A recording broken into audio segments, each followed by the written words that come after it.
ঢাকার আশুলিয়ায় ৬৫ লাখ টাকা ব্যয়ে আঞ্চলিক সড়ক নির্মাণে নিম্নমানের সামগ্রী ব্যবহারের অভিযোগ উঠেছে। স্থানীয়রা জানান, ঠিকাদারি প্রতিষ্ঠান দায়সারা কাজ করছে, রাস্তার কাজে ব্যবহার করছে প্রয়োজনের চেয়ে কম ইট, খোয়া ও সিমেন্ট। তবে ঠিকাদারের দাবি সরকারি নিয়ম মেনেই কাজ হচ্ছে। আশুলিয়া থেকে HM সৌরভের প্রতিবেদন, জানাচ্ছেন সাইদ মাহমুদ। আশুলিয়ার শিমুলিয়া দিঘিরপাড় এলাকায় সরকারি রাস্তা পাকা করছে ঠিকাদারি প্রতিষ্ঠান তাসনিম এন্টারপ্রাইজ। স্থানীয়দের অভিযোগ, ঠিকাদার প্রয়োজনের তুলনায় কম সিমেন্ট ব্যবহার করছে। অনিয়ম হয়েছে রাস্তা সংরক্ষণে নির্মিত দেয়ালেও। 8 বস্তা 10 বস্তা বালি দিচ্ছে, 1 বস্তা সিমেন্ট দিচ্ছে। এভাবে কি রাস্তা হয়? 206টা খাম বানাইছে, খালি বালি দিয়ে, খোয়া খুব কম, পাথর একদম নরমাল। খাম উপর থেকে যখন নামাইছে তখন খামগুলি ভেঙে গেছে।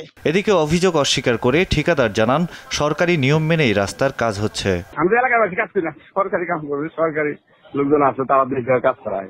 এটা তো কোনো কথা হলো না। সরকারি লোকের কাছে জিজ্ঞেস করেন, আমাদের তো কোনো অভিযোগ নাই।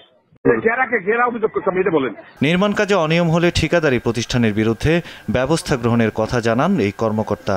অনিয়মের কিছু নেই এখানে, যখনই যদি মনে হয় এটা অবশ্যই আমাদেরকে জানাইলে আমরা দেখে অবশ্যই তার বিরুদ্ধে ব্যবস্থা নেওয়ার অবশ্যই সুযোগ আছে। কাজটা আমাদের গুণগত মান রক্ষা করে করার পরে, কোয়ালিটি অ্যাসিওর হওয়ার পরেই আমরা বিল দিব তাকে, তার আগে তো আর সে বিল পাবে না।